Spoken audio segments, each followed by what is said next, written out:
Meron tayo ngayong frequency distribution of scores from a statistics quiz. So, ibig sabihin, ito yung data. We have the class interval. Given na. Tapos yung frequency, given na din. Ang ibig sabihin ng frequency, ito yung total number of students na nakatake ng statistical quiz.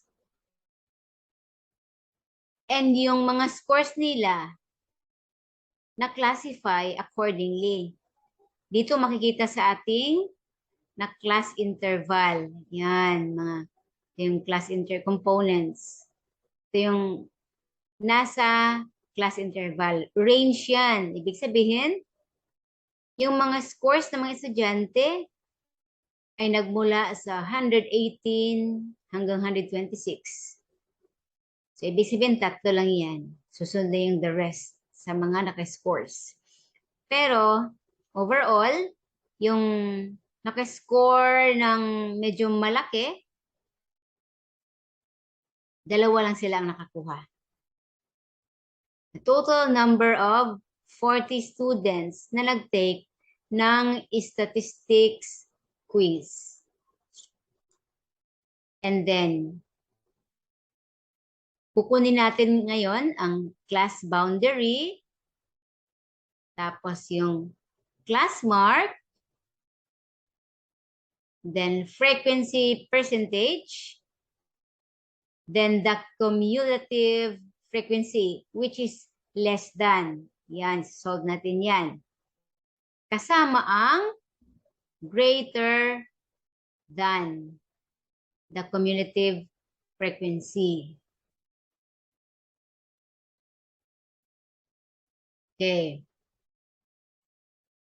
I-erase ko muna ito sila para makastart na tayo sa pag-solve.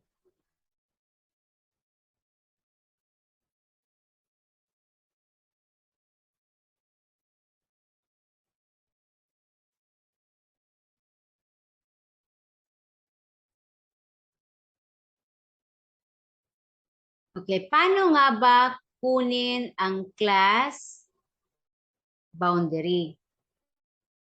Dito natin babasihan sa class interval. Ibig sabihin, ang gagawin natin, per class interval, mag-minus -0.5 tayo sa lower limit. Ito yung mga lower limit. Tapos ito naman ay upper limit. Kung nag-minus 0.5 tayo dyan, dito naman sa upper limit mag-plus 0.5. Okay? Sige, apply na natin.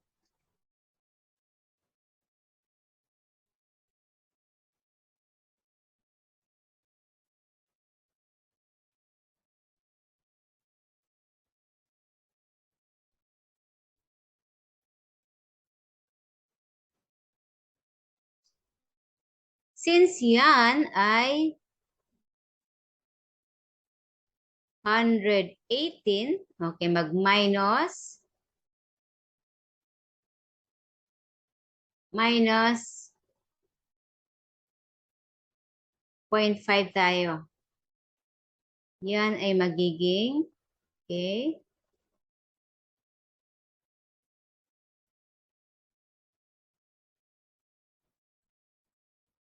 117.5.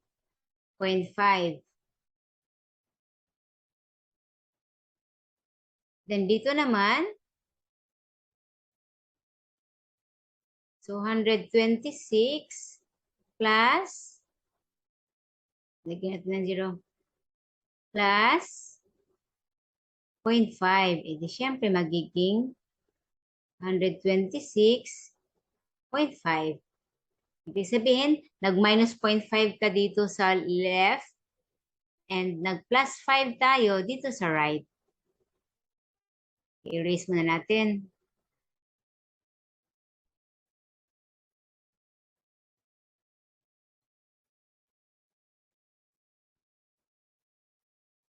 Okay, simulan na natin. Ang 118 ay magiging 117.5.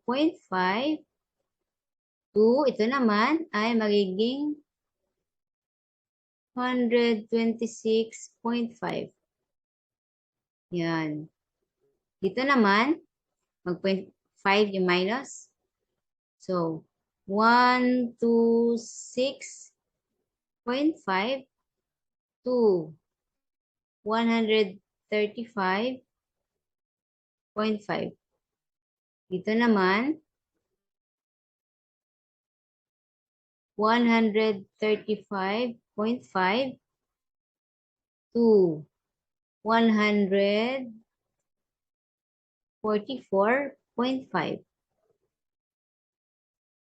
Then, 144.5 to 153.5. Then, 153.5 to 162.5. Then 162.5 to 171.5. Then lastly, 171.5 to 180.5. Ganun lang kasimple or kasimple ang class boundary kung kunin mo. Okay, proceed naman tayo dito sa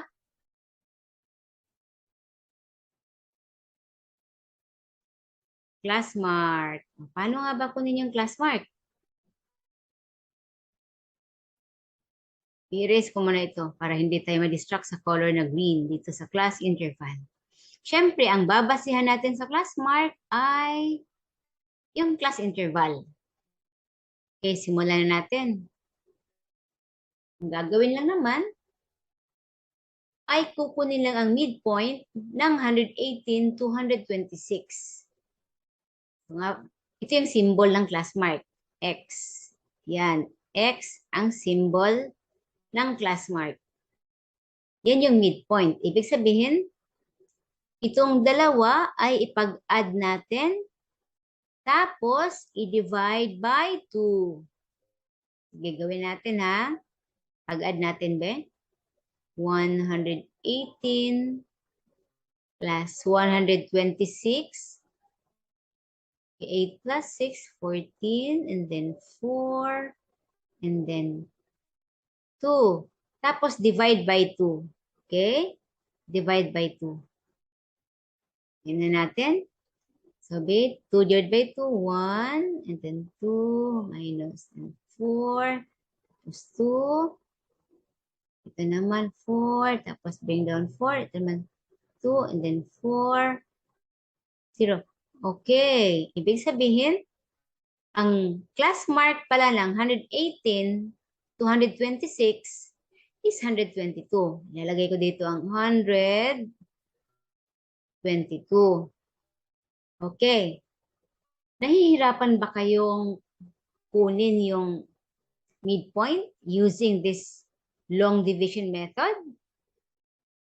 Kung nahirapan kayo, pwede nyo namang gamitan yung short method.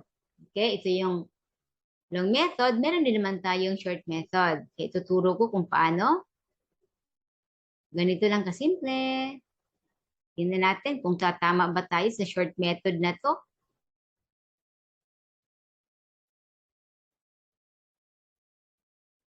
Ganyan lang oh. Ito lang gawin.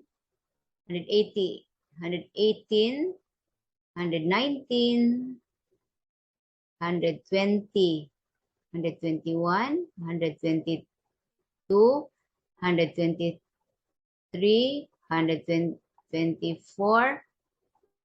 120, 125, 126. Okay. Paano nga ba kunin yung class mark or midpoint? Ganyan lang. Okay, magka-partner yan ganyan. Okay. Tapos ito, magka-partner yan sila. Matira-matibay ito. Tapos ito naman, mga third, in-circle mga third, left and right. Tapos ito naman, fourth left, in-circle ang fourth right. So, anong natira? Ito na ang midpoint. Yan ang ating class mark. O, di ba? Alin ang mas madali? Ito, yung listing method ba yan? Or yung long method? Di ba? Depende na sa inyo kung paano ninyo kunin yung class mark. Basta, itinuro ko na kung paano gawin ng madali, mabilis. Okay. Dito naman sa 127, so, di ba, fourth man, ibig sabihin, ika-fifth na yan, ika-fifth. Kasi yung interval lang 188, 118, 119, 120, 121, 122, 123, 124, 125, 126. O yung ika-fifth, yun yung midpoint. Kasi 9 man yung interval. So, anong nasa pinaka-center nun? So, ibig sabihin, ang pinaka-center yun yung ika-fifth. So, mag-count na lang tayo. 127, 128, 129, 130, 131. Okay. Ika-fifth yun. 131. May shortcut na lang ako. Tapos itong 136. Count ko ba? 136, 137, 138, 139, 140, 141, 142, 143, 144. Okay. Yung first, left and right. Second, left and right. Third, left and right. Fourth, left and right. O, ito yung pinaka-fifth. So, ibig sabihin, ang class mark or midpoint ito ay 140. So, diba? Kaya nang sinabi ko, ika-fifth siya. Kasi ang interval man nila, 1, 2, 3, 4, 5, 6, 7, 8, 9. So, 9 man, nag-start ng 136 to 144. So, yung pinaka-center, yun yung midpoint. Pero kung gusto niyang long division, sige, pwede kayo mag-long division method. Sige. O, ika-fifth. So, ibig sabihin, kung ika-fifth palagi, ang the rest ng mga class interval ay ika-fifth. Wala naman. Plan natin ng ika-fifth. Sige, erase ko muna to.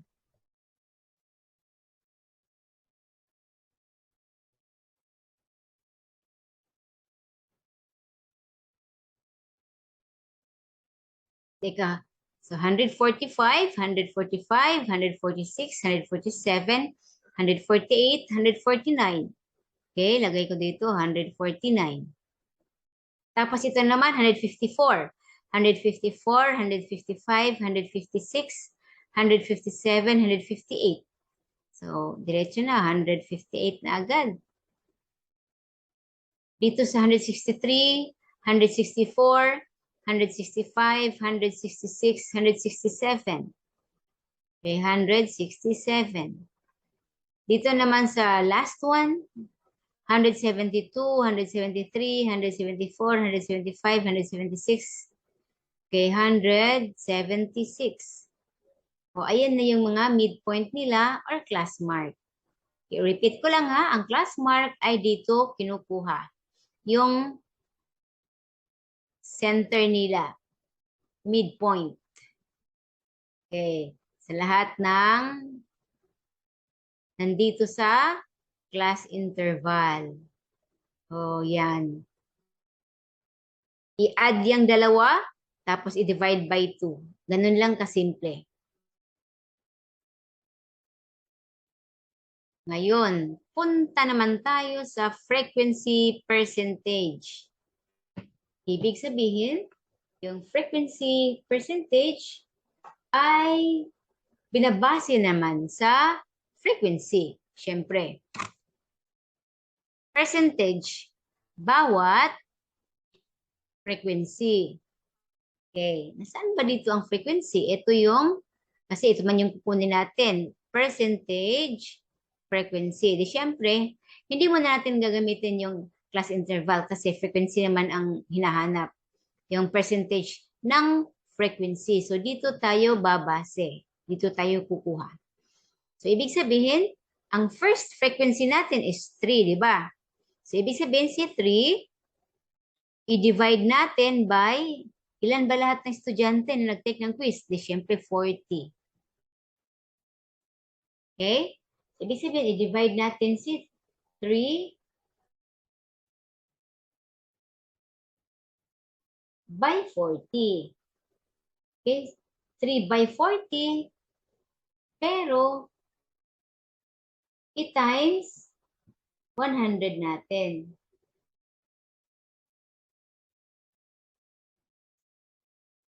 So, i-erase ko ha. Ang C3, i-divide natin by 40. Tapos i-times 100, kaya nagiging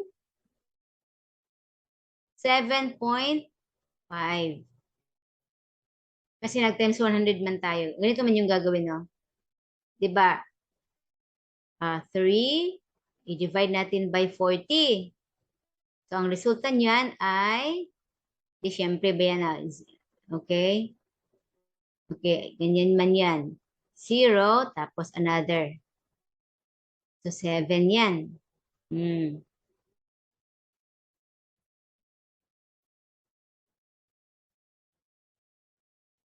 And then minus. Okay, 2. Another plus 0. So, 0.075 yan. Pero, mag-times 100 tayo para makuha yung percentage. Kaya nga percentage kasi per 100 ang ano niyan, ibig sabihin percentage per 100. So, kung ano mang quotient ng 3 by 40, syempre 0.075 then times 100. Kaya ang magiging resulta ay 7.5.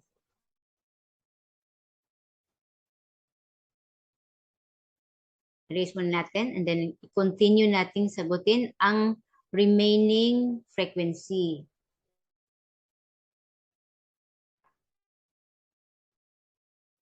Sige. Dito sa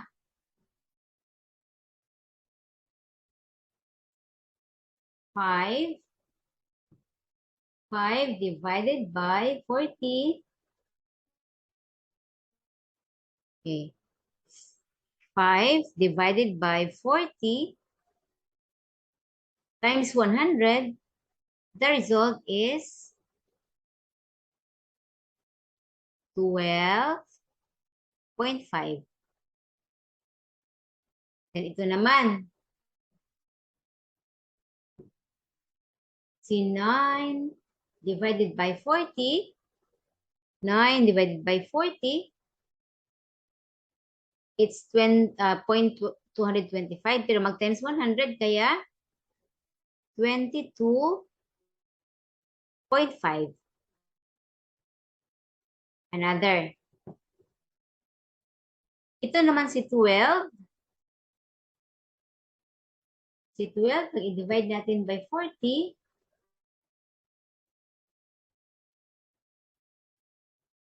and then times 100,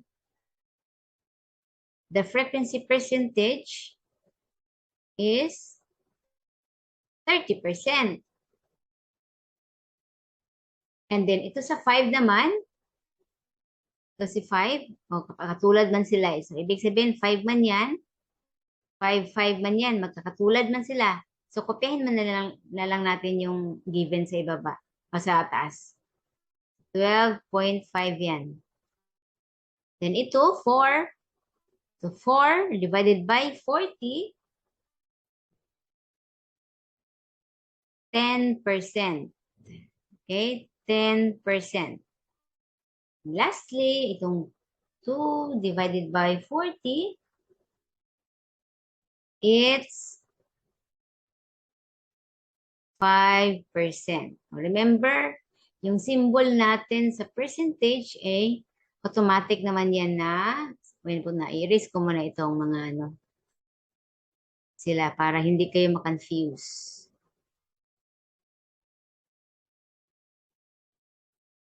Ang symbol ng frequency percentage ay ito. Automatic naman. Hindi ko na dapat lalagyan ng percentage kasi automatic naman yan na may symbol na sa ibaba. Now, let's proceed sa cumulative frequency or less than the cumulative frequency. Napakadali lang ito. Change ko muna yung color para hindi tayo ma-confuse. Gusto ko ng yellow. Okay. Cumulative frequency. Frequency na naman. So, ibig sabihin, wala tayong ibang babasihan kundi si frequency pa rin. Kasi, frequency man yung na-mention dito. Wala namang sinabi na class. Okay, frequency man. So, ibig sabihin, dito tayo babase. Okay, ganito lang kasimple. Ang first frequency ay 3. Diba? 3. So, just copy the 3. Now, 3 plus 5. Di syempre, 3 plus 5, 3 plus 5 is 8. Now, 8 plus 9. Okay, ganyan lang. 8 plus 9. Okay. 17. Now, 17 plus 12. It's 29. Now, 29 plus 5. We have 34. 29 plus 5 is 34. Then 34 plus 4, we have 38. Then 38 plus 2, that's 40.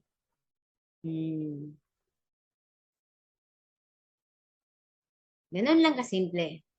Kaya tinatawag siyang cumulative kasi from the very start na frequency, i-add mo lang. Accumulate nyo lang. Now, doon naman tayo, i-erase ko muna ito. Ng mga marks. Para hindi tayo ma-confuse.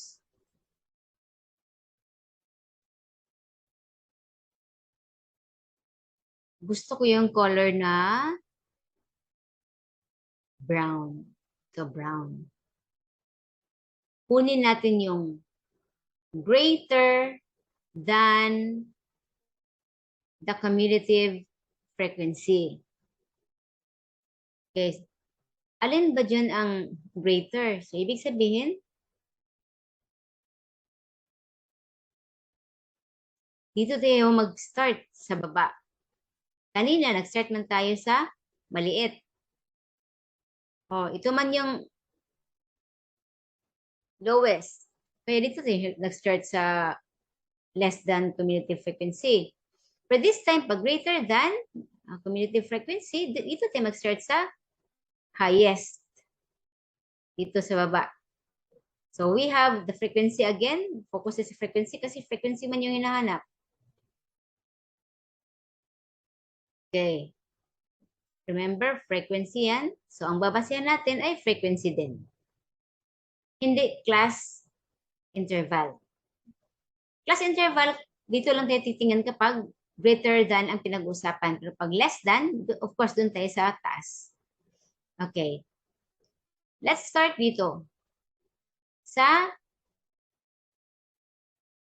lower part ng frequency.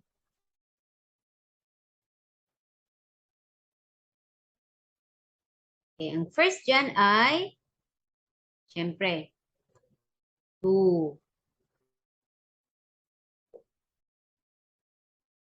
Okay, 2. And then 2 plus 4. Okay, we have 6. 6 plus 5. Syempre, we have 11. 11 plus 12. We have 23. Then 23 plus 9. We have 32. 32 plus 5. We have 37. Then 37 plus 3. We have 40. Ako pala na-confuse ako dito sa line. Lalagyan ko na lang ng indicator, babe, para hindi tayo maligaw. Parang naligaw ako sa lines na nabuo. Wait muna ha. Okay, ito ay nabilong dito. Okay, for the last time. Okay, ito yan. Nawala yung linya ko. Ito naman, okay, this belongs to the second line. Yan. Ito naman, sa third, okay. Yan. Then, halo ito yung mga kasunod. Oh, yan lang na belong. Yung linya ko lang kasi ang may problema. Okay, ganyan lang. Until you reach the end.